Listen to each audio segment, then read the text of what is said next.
Prime Minister, welcome to the program for the first time since taking the top job, and congratulations. Thank you so much, Leigh. Let's start with the carbon tax repeal bill that you introduced today. What is your next step if it doesn't make it through the Parliament? Prime Minister, congratulations on your elevation to the position. Thank you. Good evening. Given that you cited 30 poor news polls in a row as one of the reasons for removing the previous Prime Minister, can we agree that we are never going to hear you on this program as Prime Minister say that the only poll that matters is the one on election day? You must have a plan A and a plan B, though. You can't rely on the Labor Party to help you with that. So what's your plan B? Nobody looks at opinion polls with more attention than politicians. But of course, you've got to remember they're just a single poll. You mentioned those dollar figures before. Do you stand by your promise to the Australian people that when the carbon tax is gone, electricity bills will fall by 9% and gas bills by 7%? Well, look, let's start with something more significant than that, which is something very fundamental, and go back to first principles. What are the values and core beliefs that will be the foundation for all of the policies that your government comes up with? On the radio this morning, your Environment Minister, Greg Hunt, said that the 5% emissions reduction target was unconditional. Does that mean that you'll spend whatever it takes on your direct action policy to get to that 5%? So with that point then, to take the economy against, and I want this discussion to be against that backdrop you've just laid out there, that your principles are free market, free individual, lean government. Would you consider using the mid-year economic forecast in December for a mini-budget? Your next priority after the carbon tax repeal is raising the debt ceiling by $200 billion. Will you release the Treasury advice recommending why the ceiling needs to be raised by such a substantial amount? But even if you, have an optimistic and a hopeful message about opportunity versus, say, Tony Abbott's message about Labor's debt and deficit legacy and a budget emergency and so on, isn't the reality that you've got exactly the same underlying conditions? You've got anemic growth, you've got stubborn unemployment, you've got increasing demands on government spending, slowing Chinese growth, a growing deficit, and so on. So what's going to happen? I'm not agreeing with all of that list, by the way. But anyway. Well, you've got this backdrop of an economy that is not performing at top note. So what's going to happen if in 6 months' time, 6 months of Prime Minister Malcolm Turnbull, we're still in the same situation, or perhaps the economy may have even worsened by then? But you've had updated, sorry to interrupt, Prime Minister, you've had updated information from Treasury since then. Will you release it so that we can actually, the public, have a look at the independent advice rather than take your political argument at face value?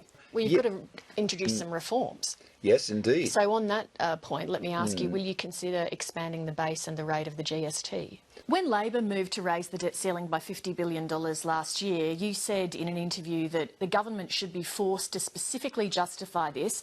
Our money, our future is too important to be mortgaged like this without the government giving us the strongest possible arguments for it, because every dollar that they borrow has got to be repaid.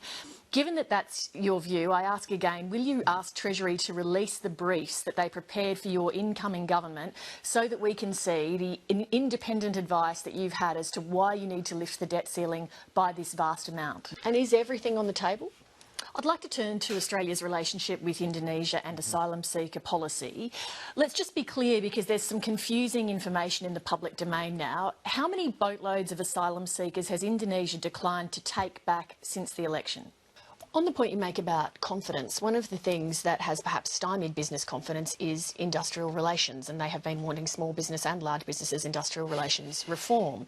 You said in 2011, after Qantas grounded its fleet, that there should be maximum freedom and flexibility in the workplace. That also fits with the core principles you outlined before. I don't think we should be frightened by the work choices bogey. Given that, what then is your first priority in industrial relations reform? I'll come to that 75% figure a bit later, but I'm not asking you to make a commentary on a commentary. I just asked a really straightforward question, which is how many boatloads of asylum seekers has Indonesia declined to take back since the election? Let's turn to foreign and defence policy. What do you currently consider to be the greatest threat to global security? The Indonesian Rescue Agency this afternoon said that Australian authorities either towed or escorted a boat back to Indonesia last week. Is that accurate? Have you been concerned about, for example, China's territorial ambitions in the South China Sea? Well, Prime Minister, if that's your position, then all the Australian public can do is trust the most up-to-date information, which is what has come from official Indonesian channels. So, sorry, if you see then, say, the rise of China and how that would be managed as the biggest regional issue for security, and then more broadly you see terrorism, we've got a defence white paper coming out soon. What is your view then about the role of Australia's defence force and how Australia's defence force needs to be positioned to deal with those sorts of threats? Well, you say it's an affront to Australian sovereignty. We know you're committed to stopping the boats. It's fair to say from what we know, though, that Indonesia's calling the shots on this, aren't they? They're the ones deciding how much information goes public, and they're the ones deciding if asylum seekers go back there or if they go to Christmas Island. All right, let's try to whip around a few other things, again, against this backdrop of your first principles that you've outlined. Given that you say that you are a believer in the free market, lean government and so on, why do you support sticking with a direct action plan on climate change, which is a massive government intervention, rather than a market-based mechanism? You say you're going to stop the boats. There was a lot of tough talk during the election campaign about turning boats around, but it now appears that when Indonesia stands firm and refuses to take people back, Australia buckles and brings the asylum seekers back here for processing. Why are you using loaded language, Lee? Well, what You're do you using consider? loaded You don't think language stop the boats all the is time. loaded? Why not go down with one, though, that actually matches your first principles and is a market-based? No, but what do you see as the loaded language when I'm basically quoting what the Indonesian government has said? No, you said that we had somehow buckled. I mean, you're trying to turn this into a testosterone contest. Well, I'm not interested in a testosterone contest. But if I'm interested in stopping the boats. I don't want to get involved in semantics, but if you're saying that you wanted Indonesia to take people back, the Indonesians refused to do so, and then you brought the people back to Australia, that is buckling. As we all know, your first stint as Liberal leader didn't end well. What did you learn from, maybe it did now, but what did you learn from that experience that you will do differently this time? Given that you believe that the detailed release of information aids and abets people smugglers, you must be furious that Indonesian officials are publicly releasing so much of what you would consider to be operational material. And what are you wiser about? Have you expressed any dissatisfaction to the Indonesian government that it's not conducting itself in the same manner? Let me ask you a bit of a personal question, and I don't mean it to be offensive in any way. Life has dealt... That means it probably will be a bit will be a bit. That's a little bit offensive, yeah. Life has dealt you some great cards that few people get, right? You've got a great brain, everyone would agree, good parents, good health, lovely family, good education, enormous wealth. What do you say to Australians who might think, well, how can Malcolm understand what it is to struggle for anything? Because Malcolm's had everything that he's ever wanted. Of course all Australians would want that, but let me put to you, in your pre-election blueprint, Real Solutions, you wrote that we will restore accountability and improve transparency measures. On the evidence, though, you've done the opposite, haven't you, in this policy area?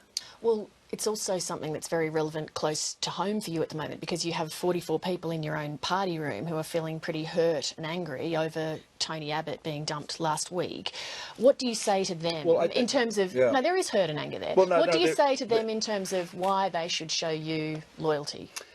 Why is it okay to release information that 75% fewer boats are arriving, but it's not okay to answer many of the questions that I've asked tonight? Because you either presumably believe information is operational or not, and numbers of boat arrivals is presumably operational. Is working together, pardon? They've got to move on. Well, I mean...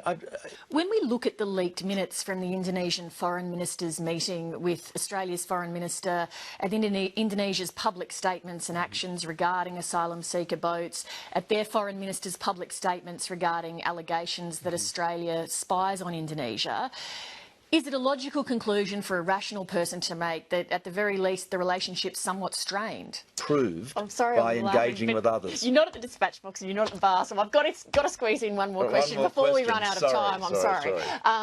I'm sorry to be rude like that too. Not being rude at all. No, I did cut you directly off. That's fine. But you've got the spying, you've got the boat. Yes, and when did this so-called spying take place, Lee? Well, so the spying does take place. No, when did this so-called spying allegedly take place? Well, nobody's confirmed that it actually takes place. So do we spy on Indonesia? Lee, please. One quick question before we go. Where do you intend to live in Sydney, in your residence or at Kirribilli? Well, Prime Minister, thank you very much for making time to speak to our audience tonight. I appreciate it. Thank you. We are really out of time now, Prime Minister. Thank you very much for coming in this evening.